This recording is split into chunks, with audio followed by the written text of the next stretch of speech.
वजह नजर आ जाए तो ठीक, और वजह नजर ना आए तो मुझे से पूछ बैठेंगे जनाब आप क्यों हंस रहे हैं, कुछ क्यों मुस्कुरा रहे हैं, बज़ाहिर तो कोई वजह नजर नहीं आती। हजरत उस्मान गनी रज़ियल्लाहु ताला अन्हु वजू करके खड़े और मुस्कुरा रहे हैं, तो लोगों ने पूछा कि हुजूर मुस्कुराने की कोई वजह नजर नहीं आ रही, क्यों मुस्कुरा रहे हैं? फरमाते हैं वजह मुझे भी नहीं मालूम है कि क्यों मुस्कुरा रहा हूँ। मैंने एक मर्तबा देखा कि हुजूर नबी अकरम सल्लल्लाहु अलैहि वसल्लम वजू करके खड़े हुए मुस्कुरा रहे थे, वो सुन्नत अदा कर रहा हूँ। वाह वाह वाह, सुभान अल्लाह सुभान यह था सहाबा का मिजाज। यानी इस बात के लिए कोई दलील की जरूरत नहीं होती थी कि हुजूर ने कर दिया है तो अब ना कोई दलील है ना कोई हुई हुज्जत है। और इस सिलसिले में सहाबा ने वो मिसालें पेश की हैं कि इंसान की अकल दंग रह जाए। हमारा जमाना एक एंगल से महरूमी का जमाना है, जो नबी की अजमत पर भी लोग चेमी गोइयां कर लेते हैं, वरना नबी की अजमत वो रही है जहां सहाबा ने जाने तो हथेली पे रखी हैं, लेकिन नबी की अजमत के बारे में कोई गुफ्तगू नहीं होने दी। ये मिजाज रहा है सहाबा इकराम का। और उसकी बेहतरीन मिसाल हजरत अब्दुल्ला इब्न उमर रज़ियल्लाहु ताला अन्हु एक सफर में तशरीफ ले जा रहे थे, तो जाते जाते जंगल में आपका गुजर एक दरख्त के नीचे से हुआ। जब दरख्त के नीचे से गुजरे तो पलट के आए और फिर उस दरख्त के नीचे से गुजरे, फिर पलट के आए, फिर उस दरख्त के नीचे से गुजरे। तो जाहिर सी बात है कि देखने वालों के लिए एक बड़ी अजीब सी बात थी कि ये क्या मुअम्मा है कि आगे बढ़ने के बजाय पलट पलट के आ रहे हैं, उसी दरख्त के नीचे से गुजर रहे हैं। तो लोगों ने सवाल किया कि हुजूर क्या माजरा है, आप आगे बढ़ने की बजाय पलट के आ रहे हैं, उसी दरख्त के नीचे से गुजर रहे हैं। तो हजरत सैयदना अब्दुल्ला इब्न उमर रज़ियल्लाहु ताला अन्हु ने जवाब दिया। अब जवाब सुने। फरमाते हैं कि मैंने एक मर्तबा देखा कि हुजूर नबी अकरम सल्लल्लाहु अलैहि वसल्लम इसी रास्ते से गुजर रहे थे और इस दरख्त के नीचे से हुजूर का गुजर हुआ था। और जब हुजूर इस दरख्त के नीचे से गुजरे थे तो हुजूर का अमामा शरीफ इस दरख्त की झाड़ियों से उलझ गया था। मैं ये कोशिश कर रहा हूं कि मेरा अमामा भी उलझ जाए तो सुन्नत रसूल अदा हो जाए। वाह वाह वाह, सुभान अल्लाह। अब ये बताइए कि कहां लिखा हुआ है कि दरख्त की झाड़ियों से अमामा उलझाना सवाब का काम है? ये कोई सवाब, अगर हमारी कॉमन सेंस से, कॉमन आम अकल से हम सोचें तो क्या ये बात आती है, कॉमन सेंस में आती है कि एक दरख्त की झाड़ियों से, वो एक एक्सीडेंट था, मान लीजिए कि अभी मैं यहाँ से उठूं और पाँव मुड़ जाए, गिर जाऊं, तो क्या आइंदा कोई कहेगा जनाब यहाँ गिरना सुन्नत है या बेहतर बात है? एक्सीडेंट एक्सीडेंट होता है। ये एक एक्सीडेंट था कि हुजूर का अमामा शरीफ एक्सीडेंटली तौर पर उस दरख्त की झाड़ियों से उलझ गया था, इत्तिफाक था। लेकिन मिजाज इश्क ये है कि इत्तिफाक या भी हुजूर से अगर कुछ हो गया है हमारे लिए सुन्नत है, वाह वाह वाह, हमारे लिए वो सवाब ही है। वसीम बरेलवी का बड़ा अच्छा शेर है, कहाँ सवाब कहाँ क्या अजाब होता है, मोहब्बतों में कब इतना हिसाब होता है। ये है आम अकल और बेफेज अकल कि ये नबी ने नहीं किया, सहाबा ने नहीं किया, क्या तुम उनसे बड़े आशिक रसूल होते हो? साहबा ने ये नहीं किया, साहबा ने ये नहीं किया। जनाब साहबा ने तो वो किया है जहां हमारी अकलें ना पहुंचे। तुम झंडियों में और मिलाद के जुलूस में साहबा की सुन्नतें तलाश करते हो। साहबा ने तो वो किया है जिसको बयान करते हुए इस स्टेज से लिहाज करना पड़ता है, कहते हुए आम अकलों का मेयार परखना पड़ता है कि ये बात कही भी जाए या ना कही जाए। ये छोटी छोटी चीजें हैं और इनके बारे में कहते हो कि साहबा ने किया या ना किया। साहबा वो कर गए हैं जहां ना किसी की अकल पहुंची और ना अहले इश्क का इश्क पहुंचा। जी वाह दुनिया वाह में वाह, उस इश्क की मिसाल नहीं मिलती जो इश्क को मोहब्बत साहबा ने पेश फरमाया है। दुनिया इश्क मोहब्बत में क्या करती है? ज्यादा ज्यादा यार के गीत गा लेगी, उसके साथ रह लेगी, उसकी तड़प में आंसू बहा लेगी। यह है दुनिया की हैसियत। सहाबा के इश्क का आलम तो यह है कि हजरत सैयदना अबू बकर सिद्दीक रज़ियल्लाहु ताला अन्हु का जब विसाल हो रहा था, निहायत नकाहत का आलम। और हम सब जानते हैं कि जब जांकनी का आलम होता है तो इंसान पर एक अलग किस्म की कैफियत तारी होती है।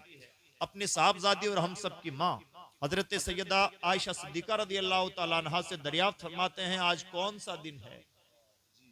तो बताया पीर। फरमाते हैं हुजूर का विसाल किस दिन हुआ था? उन्होंने बताया पीर के दिन।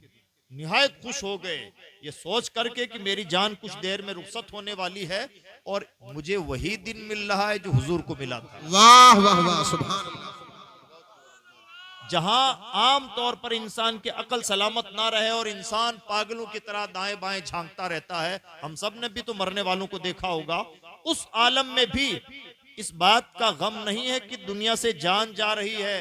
इस बात की खुशी है कि दिन तो वो मिल जा रहा है जो रसूलुल्लाह को मिला था। वाह वाह अजब निराली शान है सहाबा की मोहब्बत की, सहाबा के इश्क की, और वो शान है कि ना पूछिए। बहरहाल बात जरा सा साइड में चली गई। मैं अर्ज ये कर रहा था कि सहाबा को हल्का सा बहाना चाहिए था हुजूर की गुलामी निभाने का, और हुजूर ने कुछ कर दिया। अब तो कई मर्तबा तो ऐसा हुआ हुजूर ने मुसलसल रोजे रखे, सहाबा ने शुरू कर दी, हुजूर ने रोका नहीं, तुम रुको। और क्या लोग होते हैं, हुजूर ने हुक्म नहीं दिया था कि मैं मुसलसल रख रहा हूं तुम रखो।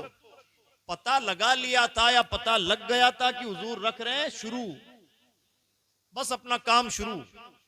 ये कहने की नौबत ना है, ये होता इश्क।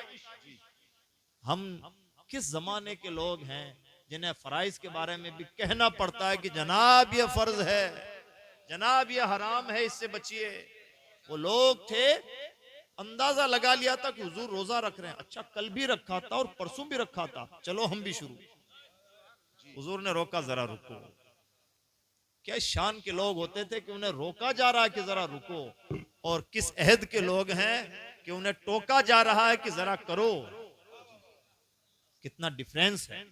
अल्लाह में शऊर अता फरमाए। आमीन अजीज दोस्तों, ये जो रातें हैं, ये रातें यूं कह लीजिए कि अल्लाह की तरफ से हमारे लिए इनाम हैं। और ये रातें, रातों की एक मिसाल समझे।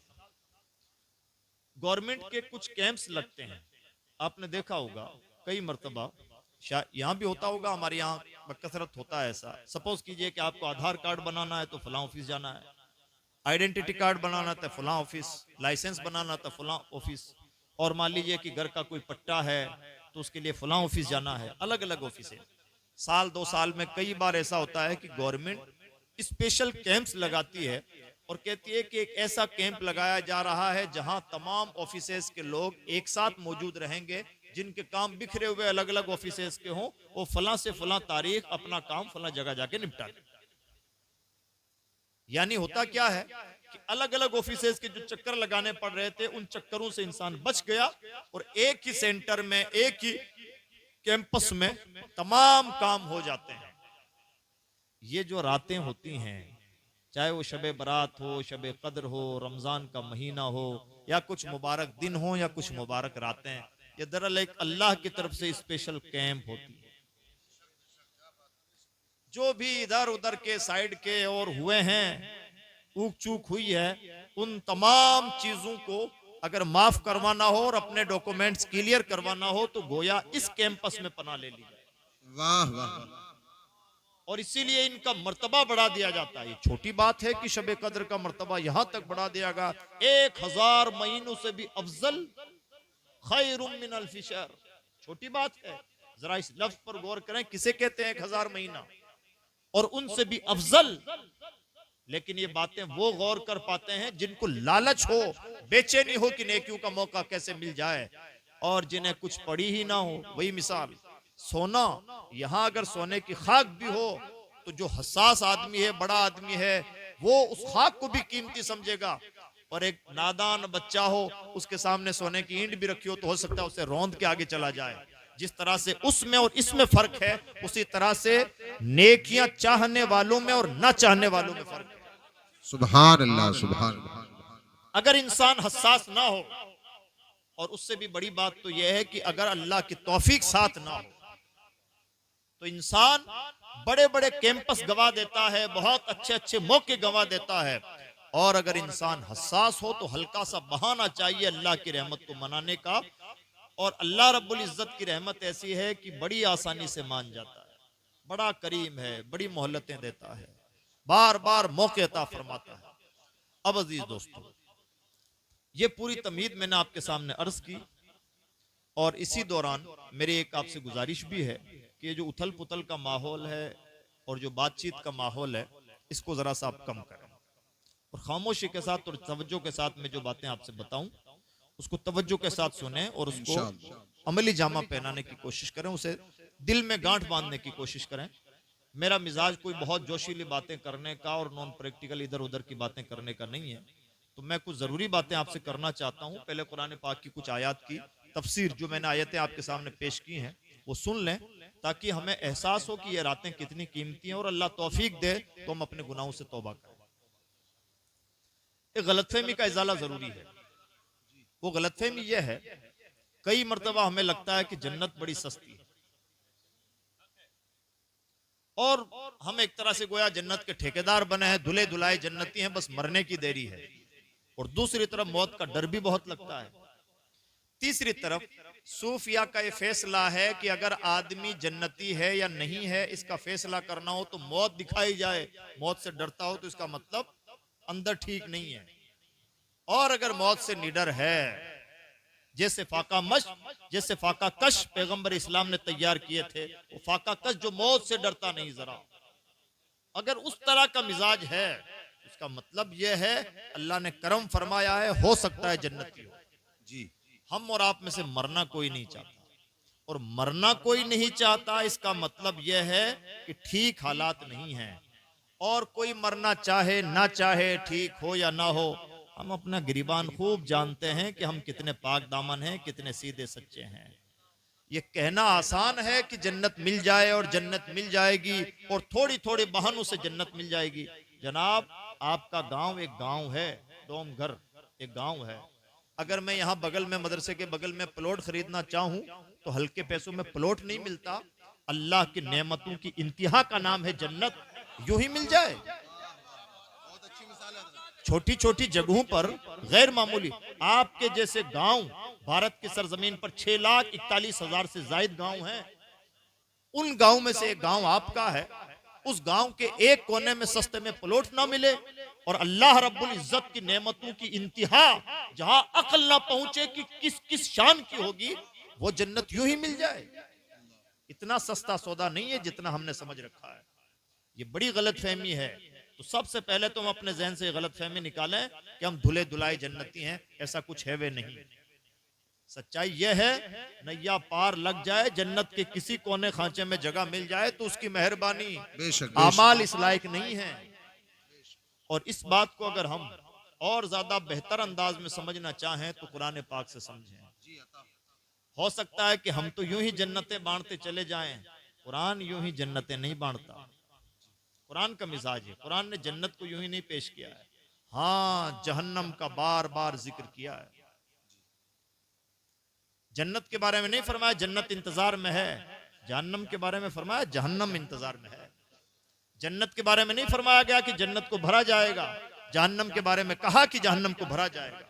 जन्नत के बारे में नहीं कहा गया कि हर एक को जन्नत पर वारिद होना है, जहन्नम के बारे में कहा गया कि हर नफ्स को जहन्नम पर वारिद होना है। यानी कुरान ने कहा है, किसी गलत फहमी का इंसान को शिकार नहीं रहना चाहिए। मैंने जो आयत करीमा आपके सामने पेश की है, बल्कि एक मौके पर तो कुरान ने इतनी बड़ी बात कही कि आंख कान के कीड़े झड़ जाते हैं। इतनी गहराई में जाके अल्लाह का कलाम बातें करता है और हमारी निगाहों से आयतें पोशीदा रह जाती हैं। और ये अल्लाह का एहसान मानिए कि अल्लाह ने राज खोल दिए। अब आयत सुने कि कुरान ने कितनी बड़ी बात कही है। कुरान फरमाता है, वलक़द ज़रअना लिजहन्नम कसीरम मिनल जिन्न वल इंस लहुम कुलूबुल ला यफ़क़हून बिहा व लहुम अअयुनुल ला युबसिरून बिहा व लहुम आज़ानुल ला यस्मऊन बिहा औ कमा क़ाल तआला। अल्लाह फरमाता है, बहुत सारे जिन्नात और इंसान को हमने पैदा ही जहन्नम के लिए किया है। अल्लाह। कितनी बड़ी बात। बहुत सारे जिन्नात और इंसान को पैदा ही जहन्नम के लिए किया है। ये इधर का माल उधर जाए, पैदा ही इसलिए हुए हैं। इतनी बड़ी बात अगर किसी कौम से कह दी जाए या किसी से कह दिया जाए तो अब तो इंसान की हालत दिगर हो जानी चाहिए थी। कुरान पाक का कमाल यह है कि कुरान पाक ने इसको एक्सप्लेन भी किया है कि ऐसे लोग हैं कौन जो पैदा ही जहन्नम के लिए हुए हैं। तो कान खोल करके इन 3 निशानियों को सुन लें और अपने ऊपर अप्लाई करें कि मेरे अंदर तो ये निशानियां नहीं पाई जा रही है कहीं।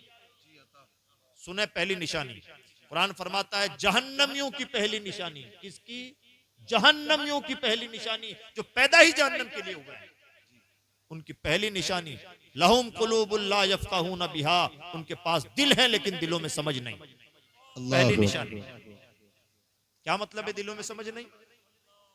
समझ और ना समझ का क्या मतलब है? कुरान जब फिक्र की बात करता है, समझ ना समझी की बात करता है, तो इससे मुराद होता है दिल की समझ, हिदायत। कुरान फरमाता है जहन्नमियों की पहली निशानी यह है दिल है, दिलों में समझ नहीं। इसको हम अपने जमाने में देखें तो इसके आसार कैसे नजर आते हैं? इसके आसार यूं नजर आते हैं, कितनी जवान मौतें हो जाती हैं कि इंसान कोई इबरत हासिल नहीं करता। ये दिल के ना समझिए। अभी मैं कहूं जनाब मेरा 25 साल का नौजवान दोस्त, बेचारे को कुछ ना था, अचानक अटैक आया, मर गया। अच्छा, बड़े अफसोस की बात है यार। और थोड़ी देर के बाद में बात कर रहे होंगे, यार चाय जो आपने पिलाई थी उसमें जरा से चीनी ज्यादा हो गई थी। थोड़ी देर पहले आपको अफसोस हो रहा था और अब आप फिर चाय खान पान पे उतर आए। इसका मतलब यह है कि आपने कोई इबरत व नसीहत हासिल नहीं की। और इबरत व नसीहत हासिल करने वाले कैसी इबरतें हासिल करते हैं, एक मिसाल सुने। एक बुजुर्ग हैं हजरत काजी हमीदुद्दीन नागौरी, ख्वाजा बख्तियार काकी के उस्ताद, मेरल शरीफ दिल्ली में उनका मजार, जुब्बा रसूल के वारिस, जो हमारे यहाँ रोहल शरीफ नागौर शरीफ के पास रखा हुआ है। काजी हमीदुद्दीन नागौरी सिलसिलाए सोहरवर्दिया के भारत की सरजमीन पर सबसे बड़े, सबसे पहले बुजुर्ग, सुभान अल्लाह। काजी हमीदुद्दीन नागौरी। कौन थे काजी हमीदुद्दीन नागौरी? उज्बेकिस्तान बुखारा के बादशाहों में से थे, शहजादे थे, शहजादे। हुआ क्या कि अचानक नौजवानी में आपकी बीवी का इंतकाल हो गया। अब ये नॉर्मल बात है, ऐसा होता है, कई मर्तबा जवान मौतें हो जाती हैं। अब सुने, इंसान को जब अल्लाह तौफीक अता फरमा देता है उसमें और बेतौफीक इंसानों में क्या फर्क होता है। काजी हमीदुद्दीन नागौरी की बीवी का इंतकाल हुआ, बादशाह थे। दिल में ख्याल आया कि अगर मेरी नौजवान बीवी मर सकती है तो क्या मैं नहीं मर सकता? और ये ख्याल दिल में इस तरह से बैठा कि सबसे पहले तो हुकूमत को ठोकर मारी और शहजादगी और तमाम चीजें छोड़ी, फिर अपना वतन छोड़ा, यहाँ आए, यहाँ से इराक गए, हरमैन शरीफैन की हाजिरी दी और फिर जो कुछ है वो आज की काजी हमीदुद्दीन नागौरी हैं। यानी इंसान इबरत हासिल करना चाहे तो एक मौत से दुनिया छोड़ दे, और इबरत हासिल ना करना चाहें तो हमें पता चले कि कुंभ में 5000 लोग भगदड़ में तहस नहस हो गए और हमें कोई एहसास ना हो। फला जगह जलजला आया, 3 से लोग मर गए। अच्छा, बहुत अफसोस की बात है। ये सब जबानी जमा खर्च का अफसोस है, सच्चाई का अफसोस नहीं होता। तो अगर इंसान इबरत व नसीहत हासिल ना करे तो मौतों पर भी बातें घुमा देता है। अजी भीड़ बहुत ज्यादा हो गई थी इसलिए मौतें हो गई थी, जलजला इतना तेज था इसलिए मौतें हो गई थी, बीमारी इतनी खतरनाक थी इसलिए मौतें हो गई थी, या फला डॉक्टर को ना दिखाया इसलिए बीमारी से इंसान शिफा ना पा सका। आप हर बार बात घुमाई जा रहे हैं। देखिए मौत हो रही है और आप हर बार दाएं बाएं घूम रहे हैं। यह है नासमझी की निशानी। और यह दरअसल काम किसका है? अंदर एक बैठा हुआ है, वो चाहता ही नहीं कि यहाँ कुछ आए, जो भी आए उसको बाईपास करने की कोशिश होती रहती है। और हम ऐसे महाशे उसको अंदर मजबूत कर रहे हैं, तकब्बुर के जरिए से मजबूत, हसद के जरिए से मजबूत, गिबत के जरिए से मजबूत कर रहे हैं। जैसे मजबूत किया जा सकता है मजबूत कर रहे हैं। और जोम ये पाले हुए हैं कि धुले धुलाई जन्नती। कुरान कहता है कि पैदा ही जहन्नम के लिए हुए और हमें लग रहा है कि हम तो हैं ही जन्नती। कितना डिफरेंस है। जहन्नमियों की पहली निशानी दिल है, दिलों में समझ नहीं, कोई इबरत व नसीहत हासिल नहीं करते। दूसरी निशानी आंखें हैं लेकिन देखते नहीं। क्या मुराद है देखना ना देखने से? इन देखने से मुराद है हक का देखना, कबूल करना, कबूल हक। तीसरी निशानी कान है लेकिन सुनते ही नहीं, ना हक बात समझते हैं, ना हक बात देखते हैं, ना हक बात सुनते हैं। आगे इरशाद फरमाया उलाइका कल अनआम, ये लोग जानवरों जैसे हैं, बल हुम अवल, कुरान कहता है बल्कि जानवरों से भी बदतरीन मखलूक। किसको कहा? कोई घुमाने की गुंजाइश ही ना रखी कुरान पाक ने, जिनके अंदर भी ये निशानियां पाई जाती है। अब इसको और एक्सप्लेन करो।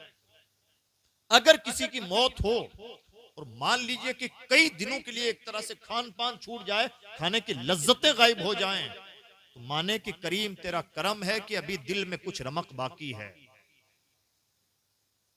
अगर रात की तारीकियों में अल्लाह रब्बुल इज्जत की के खौफ की वजह से, खशियत की वजह से काफी देर तक नींद उचाट हो जाए।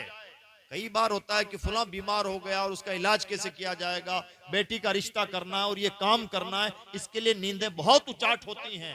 अगर कभी इसलिए कि परवरदिगार एक दिन मरना है, देखते देखते 50 साल की उम्र गुजर गई, पल्ले कुछ नहीं है, मेरा बनेगा क्या, जिस दिन इसके लिए नींद उचाट हो जाए, माने कि अभी कुछ रमक बाकी है।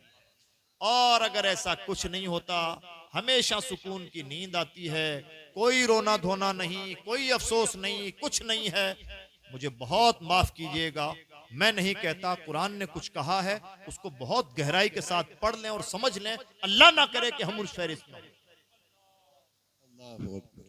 हल्के में ना लें इसको। सस्ता सौदा नहीं है, सस्ता सौदा तो है, हम करना ही नहीं चाहते। हजरत बहलुल दाना ने बड़े अच्छे अंदाज से फलसफा समझाया। दीवानों की दुनिया अलग होती है। बहलुल दाना एक दिन बैठ करके अपना काम कर रहे थे, जो भी गिरौंदे बनाना इधर उधर का काम कर रहे थे।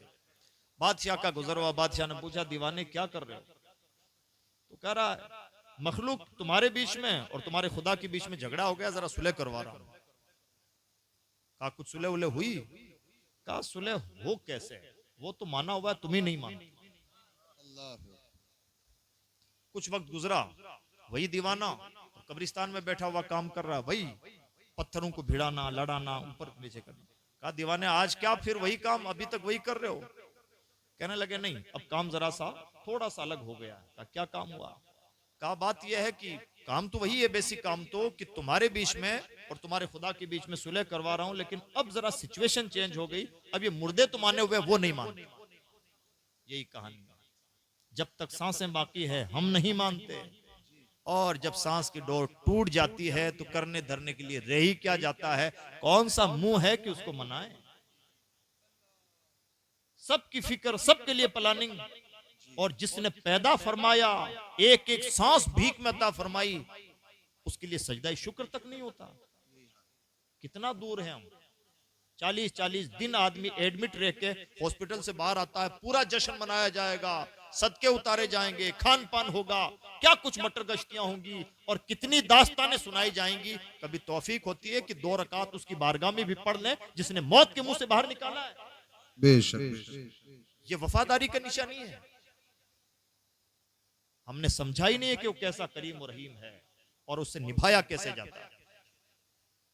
और बार बार कुरान पाक ने जहन्नम को हौलनाक अंदाज में पेश फरमाया है, और कुरान ने जब जहन्नम को पेश किया है तो बहुत क्लियर कट अंदाज से कॉन्सेप्ट क्लियर करके पेश किया है। कोई दाएं बाएं का रास्ता अल्लाह की किताब नहीं छोड़ती। अल्लाह की किताब बहुत लॉजिकल किताब है, जब चलती है तो अपनी रफ्तार से चलती है और कोई गुंजाइश नहीं छोड़ती। अब जरा मैंने जो आयतें आपके सामने पढ़ी, उन आयतों का तर्जमा सुनना, और अब ना नजर नियाज ना और कुछ, ना नारे, चुपचाप मैं जो आपसे कहूं वो सुनो, तवज्जो के साथ सुनो। कुरान क्या इरशाद फरमाता है, इन्न जहन्नम कानत मिरसादा, जहन्नम इंतजार में है। मिरसाद कहते हैं घात लगाने को। घात लगाने का मतलब क्या होता है? घात लगाने का मतलब होता है कि ये दीवार है, सीधी दीवार, एक आदमी यहां छुप के बैठा है और वो निशाना ताके हुए कि जैसा ही मेरा दुश्मन मेरे सामने आएगा वहीं उस वार से उसका काम तमाम कर दूंगा। इसे कहते हैं घात लगा के बैठना, यानी चुपके से साइड होके बैठना और अचानक अटैक करना, इसे घात लगाना कहते हैं। कुरान फरमाता इन्न जहन्नम कानत मिरसादा, जहन्नम घात में है, यानी पंजा खुला हुआ है कि बस ये मरे और इसे पकड़े। अल्लाह इंतजार में है। कुरान में उठा के देखिए, कहीं नहीं फरमाया गया कि जन्नत तुम्हारा इंतजार कर रही है।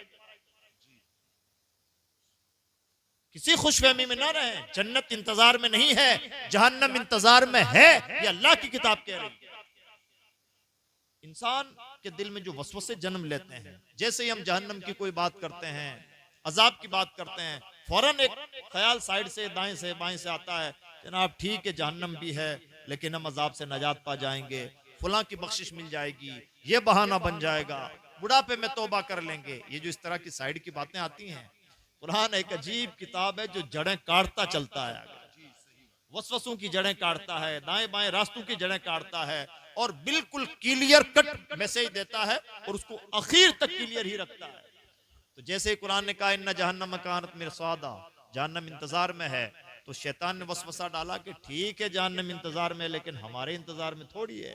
कुरान फरमाता लित्तागीन माबा, सरकशों का ठिकाना है जहन्नम। बेशक। अच्छा, सरकश किसे कहते हैं, तुगयान किसे कहते हैं? अरबी जबान में तुगयान का मतलब होता है जो करने का काम है वो ना किया जाए तो सरकशी, और जो ना करने का है वो किया जाए तो सरकशी। अगर हमने कोई ऐसा काम किया है जो नहीं करना चाहिए था, या कोई ऐसा काम नहीं किया जो करना चाहिए था, कुरान कहता है कि जहन्नम ऐसे ही लोगों के इंतजार में।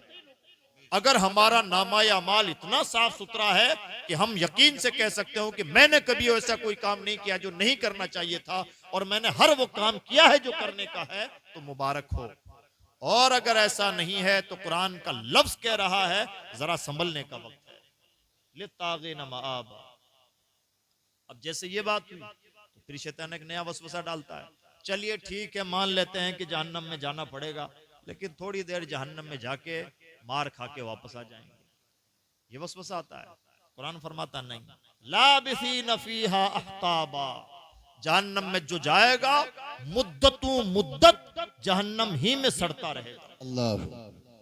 लाबिसीन फीहा अहकाबा, मुद्दतु जहन्नम में सजा भुगतता रहेगा। तो अब यहां पर एक सवाल पैदा होता है कि क्या सचमुच जो भी जहन्नम में जाएगा मुद्दत जहन्नम ही में रहेगा? तो अजीज दोस्तों, उसके बहुत सारे मतलब हैं। एक मतलब उसका यह भी है कि हर सजा बराबर नहीं होती। जैसे मान लीजिए किसी को छड़ी से मारा जाए तो ये एक सजा है। 100 छड़ियां मिलकर के जितनी शायद तकलीफ ना पहुंचाएं, 25 सेकंड का करंट उससे कहीं ज्यादा काम कर जाता है। तो क्या बताइए 25 सेकंड का करंट और 600 छड़ी की सजा बराबर है? हरगिज नहीं। ये कहने के लिए कोई कहे जनाब ये 100 छड़ी मारी गई है और ये करंट तो जरा 25 सेकंड ही रहा, ये 25 सेकंड में तो कई जिंदगियों का काम कर जाता है। ठीक, जहन्नम की सजा इतनी हल्की नहीं है कि उसको हल्के में लिया जाए। है ही ऐसी कि अगर कोई थोड़ी देर के लिए भी जहन्नम में गया, उस इंसान को महसूस होगा जाने कितने हजार साल से मैं जहन्नम में सड़ रहा हूं। लाबिसीन फीहा अहकाबा। अब फिर एक और बात, इंसान का नेचर है, इंसान की तबीयत का नेचर है, जब भी हमें गर्मी का एहसास होता है तो प्यास लगती है, तेज चलें तो प्यास लगती है। तो जैसे ही जहन्नम की गर्मी में इंसान जाएगा, बला की प्यास लगेगी। कुरान फरमाता है बला की प्यास लगेगी, लेकिन ला यज़ूक़ून फ़ीहा बरदन वला शराबा, जहन्नम में ठंड नाम की चीज तो है ही नहीं। बात तो यह है कि पीने के लायक भी तो कुछ नहीं है। इल्ला हमीमन व गस्साका, पीने के नाम पर अगर कुछ मिल सकता है तो जहन्नमियों का खून और पीप है, और वो भी दहकता हुआ, वो भी इतना खतरनाक कि अगर कोई इंसान उसे पिए तो जिस्म की अंतड़ियां गल करके नीचे चली जाए। अब एक सवाल पैदा होता है कि करीम, बंदे ने कोई खता की, कोई गुनाह किया, उसे गलती हुई, तो क्या उसे इतनी भयानक सजा दी जाएगी? कुरान फरमाता है भयानक नहीं है, जज़ाअन विफाका, ये जैसे का तैसा बदला है। अब सवाल ये पैदा होता है कि जैसे का तैसा बदला क्यों है? मान लीजिए कि किसी बंदे ने नमाज छोड़ी, किसी ने किसी का हक दबा लिया, किसी ने किसी को गाली गलौज की, भाई को बंद कर दो ना, सादा